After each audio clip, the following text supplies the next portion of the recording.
सच है, जीवन में कोई किसी का नहीं है। आज भी भारत में लाखों ऐसे घर हैं जिनके घर पर ठीक से उजाला नहीं होता,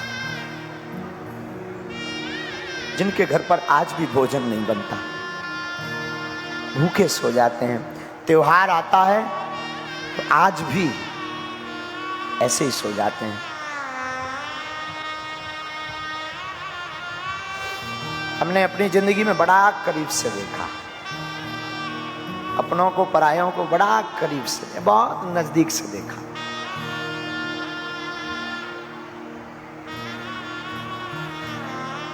वो बातें बहुत याद आती, वो जिंदगी की रातें बहुत याद आती, वो सूनी गलियां, वो अंधेरा मकान,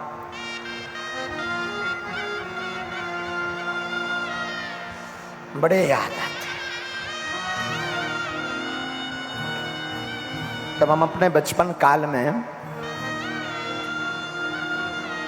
जहां रहते थे,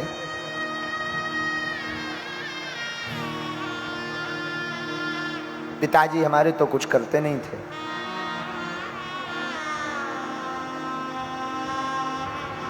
आठ साल तक हमने अपने गांव में भिक्षा मांग करके पेट पाला है।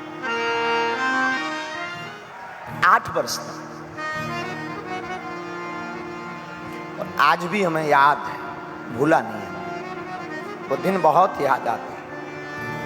1.5 रुपए का पार्ले जी बिस्कुट लेकर कैसे भी घर पर एकाध कोई सत्यनारायण की कथा हमें मिल जाती थी तो हम कथा बांचने जाते थे, तो 4-5 रुपया मिलते थे। तो 1 रुपए की शक्कर, 1 रुपए की चाय पत्ती,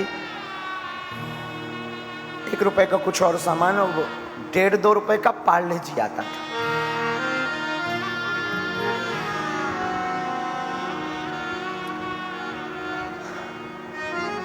लाते थे हम, भाई और बहन, छोटी हमारी बहन, खाते थे तीनों बैठकर, क्योंकि कई बार आटा तो होता नहीं था घर पर, भोजन तो बनते नहीं थे। लेकिन हमारी माँ ने एक चीज बड़ी अद्भुत सिखाई हमें।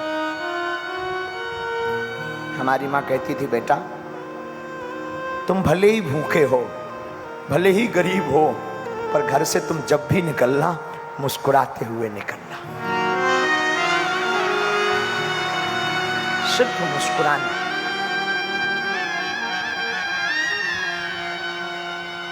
बस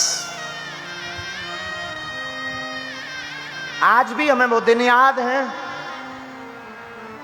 8 साल की यात्रा में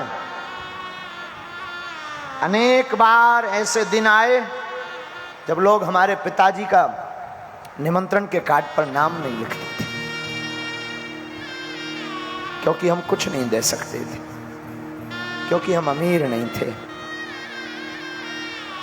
संसार ने तो बाहें छोड़ दी थी, संसार ने तो स्वीकार नहीं किया। और धन्य है हमारे हनुमान जी, जब से पकड़ा तब से ऐसा कोई दिन नहीं जिस दिन कार्ड न आए।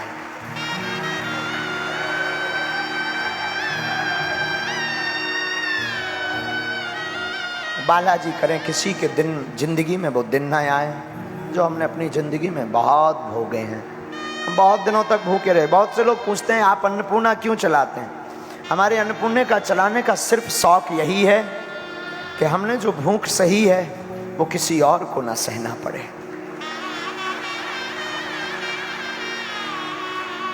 हमारी माँ अद्भुत थी, अद्भुत है, अद्भुत। आज भी हमारी माँ,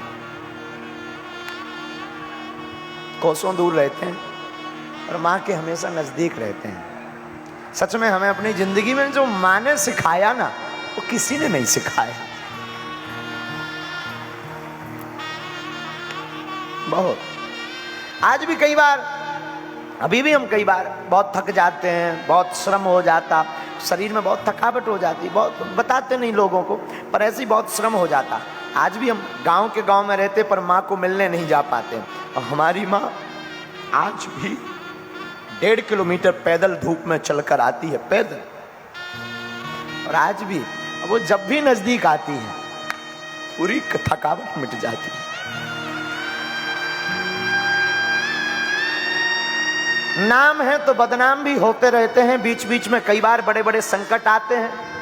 तो गुरुजी तो हमारे मार्गदर्शक हैं ही हैं, बालाजी तो हमारे साथ ही हैं, तो गम नहीं रहता, हमेशा मुस्कुराते रहते, जो होगा देखा जाएगा। पर हमसे कोई पूछे कि दूसरा बल आपका क्या है संसार में, हम संसार में बहुत अमीर लोग हमारे चेला हैं, बहुत बड़े बड़े आदमी हमारे चेला हैं, पर हम उनको अपना बल नहीं मानते। दूसरा बल अगर हमसे कोई पूछता है तो वो हमारी माँ है। हमारी माँ जब भी आती, एक तो वो कुछ देखती नहीं, और अगर कभी टीवी में बड़ी न्यूज़ें चल जावे, कोई बड़ा हम उपद्रव बोल दें, कोई ऐसा बयान दे दें, तब माँ देखे भी तो माँ के शब्द बहुत ऊंचे होते थे, बेटा चिंता मत करो, विपत्ति तो भगवान राम पर भी आई, लेकिन उन्होंने भी मुस्कुरा कर सही, तू चिंता मत करना, मैं हूं।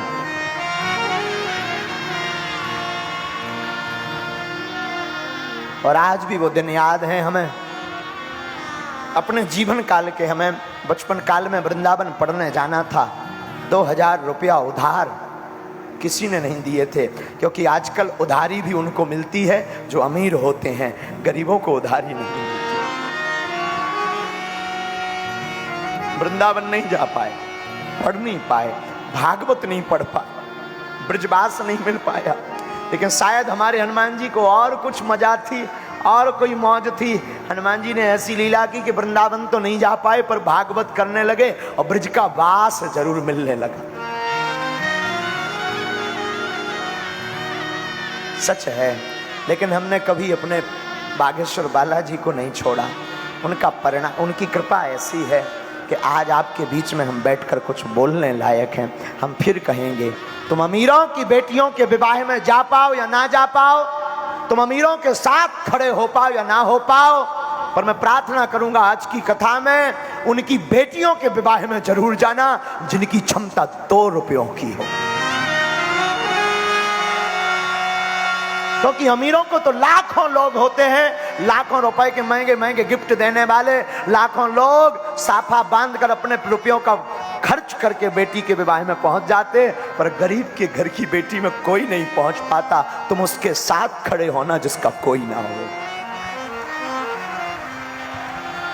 अगर जीवन में कुछ बड़ा बनना है तो, और ये हम कोई तुम्हें पुराण या उपदेश या कोई दार्शनिक बात नहीं बता रहे हैं, हम अपने जीवन का निज अनुभव बता रहे हैं कि हम आज भी एक घड़ी पद वाले को या अमीर वाले को इग्नोर कर देते हैं, पर आज भी एक घड़ी हमसे वो आत्मा कभी दूर नहीं होती जिसका कोई नहीं होता।